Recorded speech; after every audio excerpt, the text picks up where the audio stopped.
principal punches a special needs student, attacks a special needs student, gets reassigned as a principal to another institution.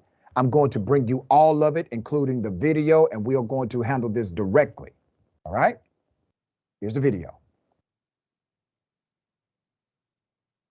Okay, there's a conversation, it looks like, right?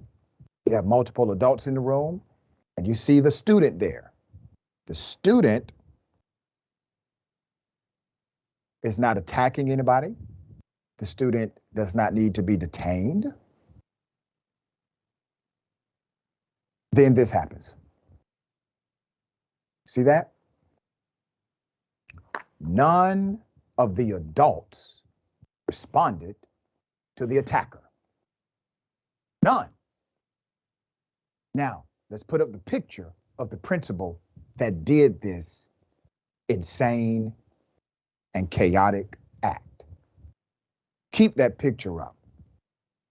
A video was released by the Fresno Unified School District showing a principal shoving a special needs student to the ground over the summer. This has led to the now resigned employee being charged with willful cruelty to a minor. That's one dynamic of the story, okay? So you're looking at former Wolters Elementary School principal Brian Vollhardt shoved a student during breakfast, according to the report. The reasoning behind attacking that student, which was an 11-year-old special needs child, is unknown. Nobody is willing to say, here's what it was. There cannot be any justification anyway. The superintendent, let's put his picture up. His name is Bob. Bob Nelson called the behavior repugnant.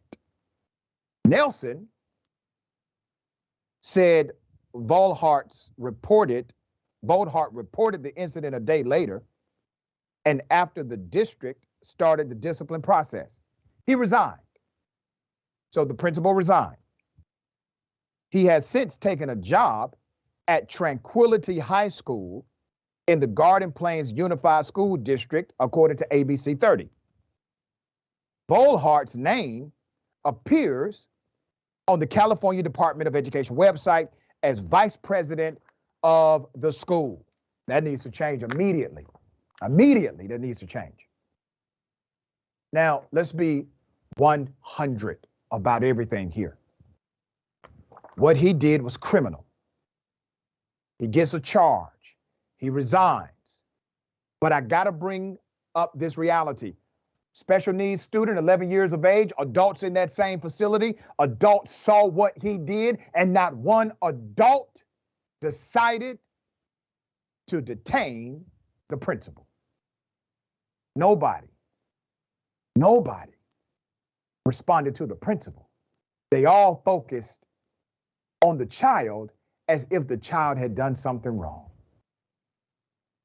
I got a lot more information.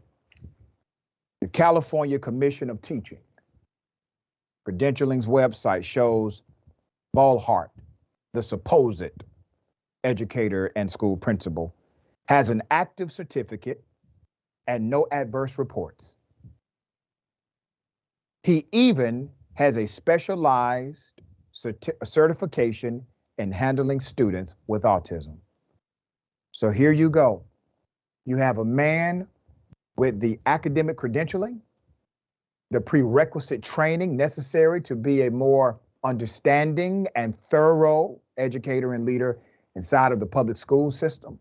He has the background, has the experience, has the training, has the academy, but he doesn't have the heart. Doesn't have the soul.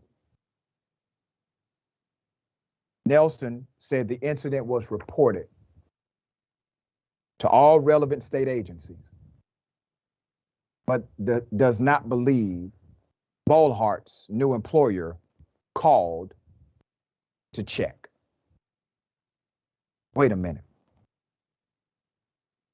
You mean to tell me that you're hiring individuals to work with children, and as the hiring agency, you're not calling to check to make sure they're not, I don't know, criminals, child abusers, whatever?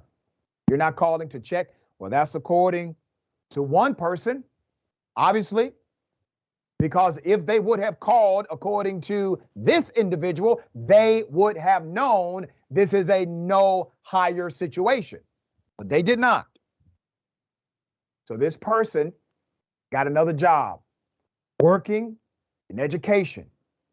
Let's put up the information of the school he's at now. Yesterday, Mr. Vollhardt was placed on administrative leave, but is still listed as the vice principal on California's Department of Education website. The school, Tranquility High School. Phone number, 559-698-7205. Email, aparnell@gpusd.org. Courtesy of the California Department of Education. All of this information is publicly available. Now, let me say this to the Department of Education. When I come back to work on Monday, he needs to be fired. That's it. This is a simple fix. You got to start caring about these students enough to at least do a simple background on the educators and the administrators you hire. This man committed child abuse, no question about it. And he was so comfortable doing it, there's no way I believe this was his first time. There's more. It was during the investigation into the June 7th physical abuse incident that Fresno Unified administrators learned that Principal Vollhardt had a run-in with the same child on May 27th. In that incident, the principal refused to let the child leave a classroom and ultimately forced him to the floor and put his knee on his back while holding down the student's shoulder for approximately 2 to 4 minutes. That is on the record. Let me also do this. The 2 staff members in the video and the child's guardians did report the June 7th incident, and the police report was filed on June 9th. But system failures led to slow response from the police, according to them. The case was filed eventually, lingered for months, okay, at the Fresno Police Department until the victim's guardian complained 2 weeks ago about the lack of charges. Go to the police chief. This is the police chief, Paco Beldarama. In an email to the B, this police chief said he was not told about the June 7th report when it came to his department. Then it somehow got categorized as suspended. What? It got categorized as suspended. This particular case should never have been categorized as suspended and should have been assigned to a detective immediately, according to the chief. He said this in an email. So the principal was finally charged Wednesday with cruelty to a child by endangering health, which is only a misdemeanor. But he got this good job over at the other school. He's working around students again. Corruption, abuse, cover-up that goes all the way from that local school directly to the police department. This, ladies and gentlemen, has more than one criminal involved. This is a conspiracy. And I get what the police chief said, but chief, you're not going far enough. If you stand by your words and listen, dear brother, I have no reason yet to believe you won't. You got some crooked cops under your leadership. This is the opportunity for you to figure out who they are, put some handcuffs on every single one of them. We're talking about a child, chief, a child. 2 things.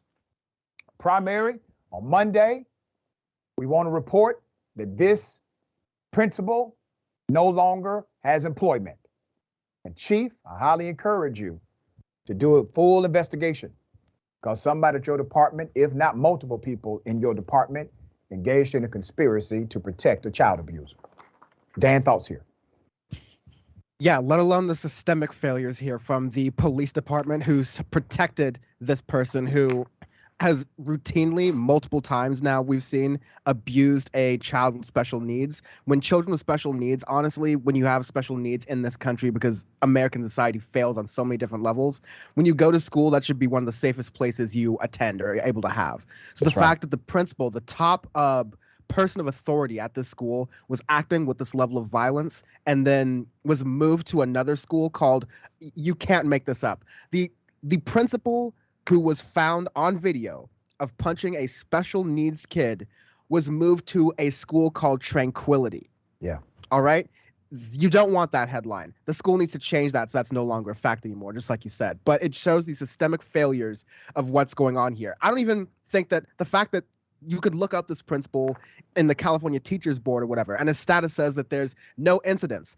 I don't trust that status anymore because I don't trust what didn't make it to that record that doesn't even involve this unfortunate incident right there. No, everything, every step of the way where this child and this family was failed needs to be looked at by an outside investigative authorities because this is sickening and disgusting.